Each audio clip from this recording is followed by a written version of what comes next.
Everyone, welcome to my YouTube channel. आज हम discuss करने जा रहे हैं probability current density in quantum mechanics.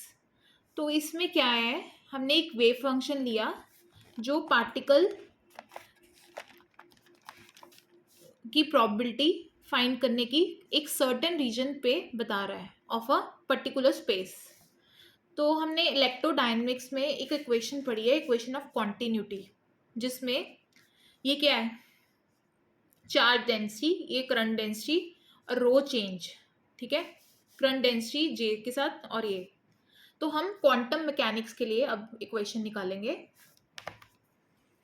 तो क्वांटम मैकेनिक्स के लिए क्या है, the probability of finding a particle inside the region of volume V bounded by the surface area at time T. तो ये रही वो इक्वेशन, प्रोबेबिलिटी ये, दिस इज प्रोबेबिलिटी। ये है, हमने वेव फंक्शन के लिए पहले wave function conjugate and wave function particular time period पे इन एरिया। तो जिसको मैं ये भी लिख सकती हूँ स्मॉल p के साथ probability density D tau. D tau क्या है, वॉल्यूम एलिमेंट। ये हम ईडी में भी पढ़ते हैं इलेक्ट्रोडायनेमिक्स में, जिसमें वॉल्यूम एलिमेंट डी टाउ को बताते हैं। अब the rate of change of probability हमने कैलकुलेट करनी है, dp by D T, D by D T, ये वॉल्यूम इंटीग्रल डी टाउ। इस इक्वेशन को मैंने 1 ले लिया और ऊपर वाली इक्वेशन को मैंने a ले लिया। अब हम पहले डिस्कस करेंगे बेसिक कुछ पार्शियल डेरिवेटिव। एक फंक्शन है जो पोजीशन और टाइम का है। अगर मैंने एक इंडिविजुअल चेंज के लिए डिस्कस करना है तो d partial derivative of position into into position का फुल डेरिवेटिव, फिर partial derivative of function by time into full derivative t। और अगर मैंने टोटल चेंज डिफाइन करनी है विद रिस्पेक्ट टू टाइम, ठीक है, तो इसमें क्या है, इसमें एक एक्स्ट्रा कंपोनेंट है x, पोजीशन वेक्टर। तो फिर हम पार्शियल लेंगे, partial derivative of f by T D X by D T, D F by D T partial derivative, और D T by D T cancel out हो जाएगा, ठीक है, विद रिस्पेक्ट टू टाइम था। तो D T by D T करेंगे, D T by D T करेंगे तो ये कैंसिल आउट हो जाएगा। इसमें क्या है, टोटल चेंज लेनी है। जब हमने एक इंडिविजुअल चेंज लेनी है तो सिर्फ डी एफ, तो उसको करेंगे एक बारी x के साथ, एक बारी t के साथ, ठीक है, पार्शियल डेरिवेटिव। अगर मैंने टोटल चेंज लेनी है विद रिस्पेक्ट टू टाइम तो क्या होगा, पहले D F by D T, ये वाला D X by D t plus D F by D T by D T, जो इधर x आया इधर t आया है तो कैंसिल आउट हो जाएगा। और ये जो D F by D T, ये पार्शियल डेरिवेटिव के कब इक्वल होगा, वो तब इक्वल होगा जब ये वाला कंपोनेंट 0 हो जाए, तो ये इक्वल हो जाएंगे। ये सिर्फ एक बेसिक था जो हमने डिस्कस किया है, जो हमने आगे यूज करना है यहाँ पे। अब dp बाई डी टी, जो हमने change in probability of the finding the particular at particular place, d by D T जो हमने अभी डिफाइन किया है। तो अब देखो, इसमें t कंपोनेंट तो है बट इसके साथ r भी है। r क्या है, x position function x y z r define कर रहा है, ये हमने पहले भी डिस्कस किया है। तो आर के कारण हम यहाँ पे पार्शियल डेरिवेटिव लेंगे, ठीक है। तो पार्शियल डेरिवेटिव लिया विद रिस्पेक्ट टू टी, और ये आगे फिर हमने एक कॉन्जुगेट का लिया D by D T D tau. तो अब हमने शुडिंजर टाइम इंडिपेंडेंट इक्वेशन लेनी है जिसकी वैल्यू ये रही।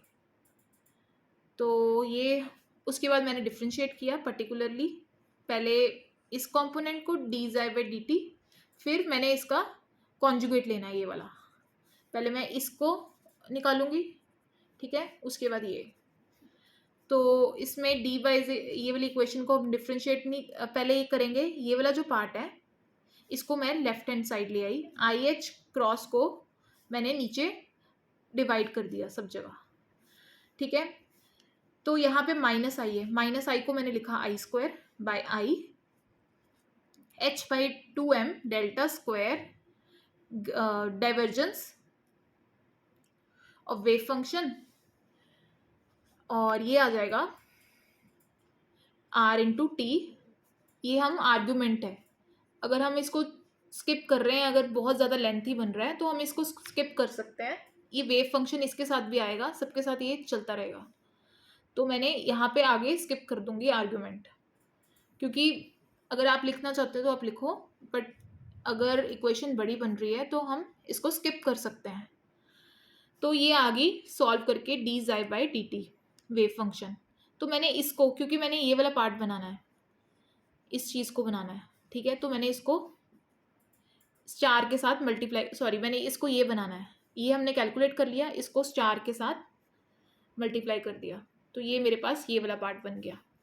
अब मैंने कॉन्जुगेट लेना है। कॉन्जुगेट कैसे लेते हैं? जब हम मैट्रिसेस करते थे तो हम एक चीज़ करते थे, ए स्टार, ठीक है, अगर मान लो 1 - 1, तो जिसके साथ हम सबके साथ फिर माइनस कर देते थे जब हम कॉन्जुगेट लेते थे, यही हम करते थे।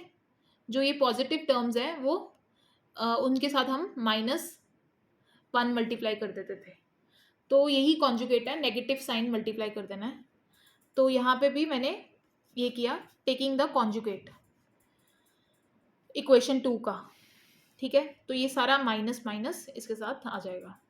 तो इस इक्वेशन को मान लिया मैंने 4।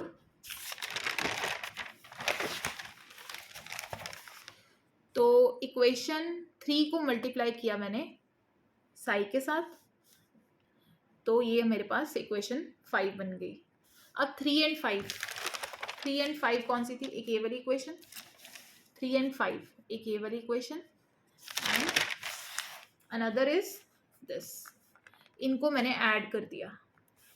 जब मैंने ऐड किया इनको, तो मेरे पास ऐड के बाद मैंने ये वाली टर्म्स इक्वेशन 3 और 5 से अलग ले ली और ये वाली टर्म अलग रख ली, I/H, ठीक है। तो ये मेरे पास आ जाएगा, ये मेरे पास आ जाएगी इक्वेशन सॉल्व करने के बाद। IH क्रॉस 2m इतनी, और IH ये बन जाएगा, ये सॉल्व करोगे तो ये हमारे पास टर्म आ जाएगी। तो यहाँ पे क्या है, तो हमारे पास ये टर्म आ जाएगी। तो ये जो टर्म है हम देखेंगे, हम ये वाली टर्म्स देख रहे हैं, तो ये वाली टर्म अगर हम देखेंगे तो यहाँ पे आएगा Sai star VR Sai minus, ये सेम टर्म्स आएंगी जब IH क्रॉस हम बाहर निकाल लेंगे, तो ये आपस में कैंसिल हो जाएंगे, ये 0 हो जाएगा। आप ये करके देख लेना, तो ये 0 हो जाएंगे। तो हमारे पास सिर्फ हमारे पास ये वाली टर्म बच जाएगी, ये वाली बस, जो हमने ये लिखा है। तो इंटीग्रेशन ऑफ वॉल्यूम एलिमेंट। फिर हमने एक वेक्टर वाली इक्वेशन पढ़ी है जिसमें हम डाइवर्जेंस ले रहे हैं स्केलर और वेक्टर का, ठीक है। तो जिसको हमने खोला तो ये बन जाएगा, ए क्या है? वेक्टर, ये एफ क्या है? स्केलर, ये ग्रेडियंट ले रहे हैं हम इसका, ये स्केलर इनटू डाइवर्जेंस ऑफ ए, ठीक है। तो अब हमने इसी इक्वेशन में ये वाला लगाना है फॉर्मूला। तो जब हमने लगाया तो IH क्रॉस 2/m, ठीक है। तो ये जो ये वाले जो फंक्शन है, ये वेव फंक्शंस हैं, वो स्केलर क्वांटिटीज हैं, उसको f का मैंने, और इनके साथ जब डेल लगा हुआ है तो इसको हमने कहा डाइवर्जेंस लगा हुआ है, तो ये है a और ये है वेक्टर। तो मैंने जब सॉल्व किया इसको, तो मेरे पास ये बनेगा psi star del square plus psi star, ये फिर कॉन्जुगेट की टर्म और फिर से ये वाली टर्म आपस में कैंसिल हो जाएंगी, 0, हमारे पास ये बचेगा सिर्फ। और ये कैसे सॉल्व किया है? ये वाली जो टर्म है इसको मैंने लिखा वेव फंक्शन डेल डॉट, ठीक है। तो ये आ जाएगा, ये मेरे पास आ जाएगा a, ठीक है, ये a वाली टर्म है, और a वाली जो टर्म है उसको, और ये भी a वाली टर्म है, तो ये वाली, इससे हमारी ये बन रही है f delta f divergence a, ठीक है, एफ, इस चीज़ को मैंने पूरा ए ले लिया और बाहर लिखा हुआ है स्केलर, ठीक है। तो ये वाली टर्म मेरे पास बन गई। उसके बाद यहाँ से मेरे पास आ जाएगा A into gradient of F scalar. तो ये वाली terms A into gradient of F, ठीक है। तो ये वाली टर्म्स आपस में कैंसिल होगी और हमारे पास ये बचता है, हमारे पास बचेगा ये आपस में कैंसिल हो जाएंगी। अगर हम ये आइडेंटिटी लगाएंगे तो यही वैल्यूज आएंगी। अगर आप देखना चाहते हो तो सॉल्व कर लेना, इजी स्टेप्स है। वेक्टर की इक्वेशन लगाइए, स्केलर इनटू वेक्टर प्रोडक्ट। तो dp by D T I h cross by 2m, ये हमारे पास, हमने एक डेल, इस इक्वेशन में हमारे पास बनेगा i h cross 2m psi star del divergence minus star, और इससे एक हमने डाइवर्जेंस बाहर ले ली, ठीक है, एक कॉमन ले लिया, वो हम ले सकते हैं अब, क्योंकि हमने ये आइडेंटिटी लगा ली है और हमने ये बनाया है, हमने इस चीज़ को बनाया है। अंदर वाले प्रोडक्ट्स ये रहे इसके, ठीक है, और हमने ये बनाया है जिसमें एक डाइवर्जेंस हमने बाहर रख ली, और ये एफ और ए, मतलब ये टोटल एफ इंटू ए सारा, बाहर डाइवर्जेंस इंटू एफ इंटू ए, ठीक है। ये स्केलर, ये वेक्टर, फिर ये स्केलर और ये वेक्टर क्वांटिटी एफ इंटू ए। तो यही हमने इधर सॉल्व की है।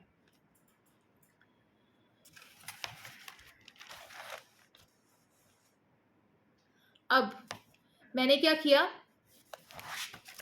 इसको लास्ट स्टेप में हम चेक करेंगे, मैं इसको इधर ले आई लेफ्ट हैंड साइड, तो ये क्या बन जाएगा, ज़ीरो।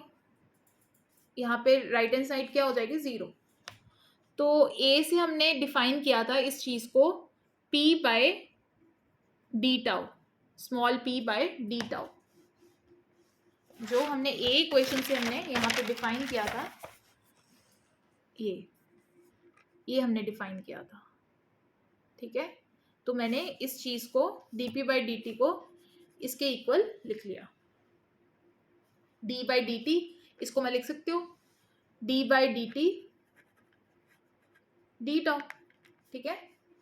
तो मैंने वही लिखा उधर इक्वेशन में, तो ये आ जाएगा मेरे पास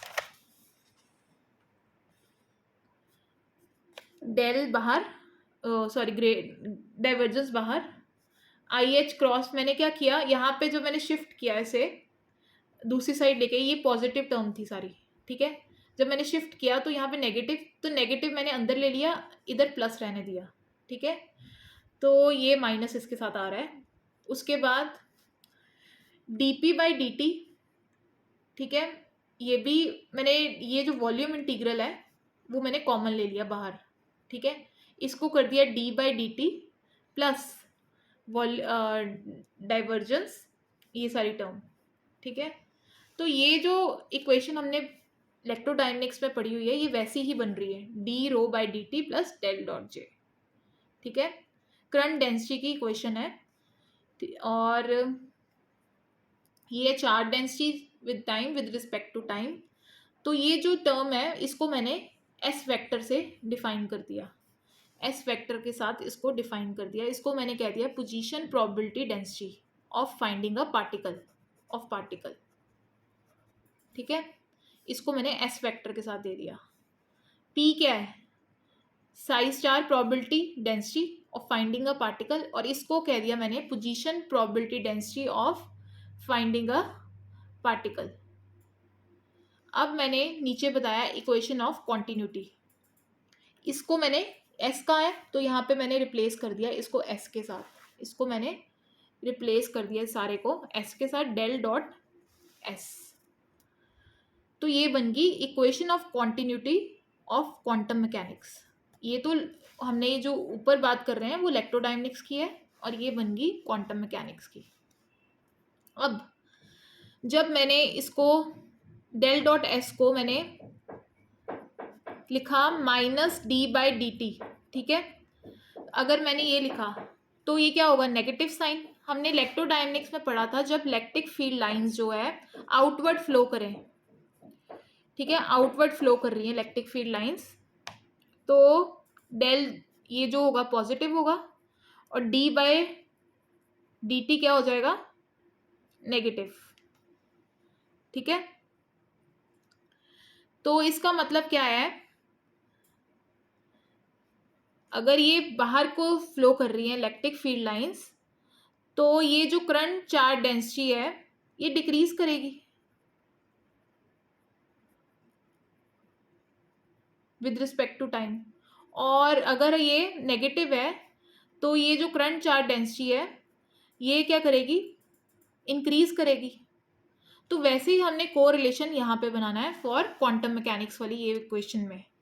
इसमें क्या है, जब मैटर वेव फ्लो कर रही है आउटवर्ड तो ये क्या होगा, एस वाला जो टर्म है negative, D by D T जो प्रोबेबिलिटी है ऑफ फाइंडिंग अ पार्टिकल ये हो जाएगा positive. The probability of finding a particle increases, ठीक है।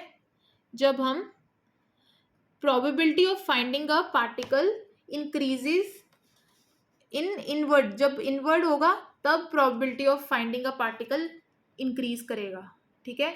और जब ये आउटवर्ड फ्लो करेंगी तो क्या होगा, ये probability of finding a particle positive हो जाएगा। मतलब अगर ये पार्टिकल है मेरा, ठीक है, तो क्या होगा, ये पॉजिटिव है, मतलब उसको, मतलब कितनी ज़्यादा स्पेस है ये विद रिस्पेक्ट टू टाइम, ये कितना इंक्रीज कर रहा है। अब मुझे नहीं पता कि पार्टिकल कहाँ कहाँ हो सकता है, ठीक है। अगर नेगेटिव है तो मतलब इनवर्ड है, कहीं कहीं ना कहीं मुझे इधर कहीं मिल जाएगा, ठीक है। अगर आउटवर्ड मैटर वेव्स फ्लो कर रही हैं तो probability of finding a particle decreases, और अगर इनसाइड फ्लो कर रही हैं तो अगर इनसाइड फ्लो कर रही हैं मैटर वेव्स तो क्या होगा, when the matter waves flowing inward तो डेल्टा एस क्या होगा, पॉजिटिव, और ये होगा नेगेटिव। तो probability of finding the particle increases in inward, ठीक है। और आउटवर्ड में क्या होगा, आउटवर्ड में क्या होगा, ये पॉजिटिव हो जाएगी टर्म, ठीक है। तो ये क्या होगा, इसमें डिक्रीज करेगा, डिक्रीज प्रोबेबिलिटी ऑफ फाइंडिंग जब आउटवर्ड फ्लो कर रही है, ठीक है।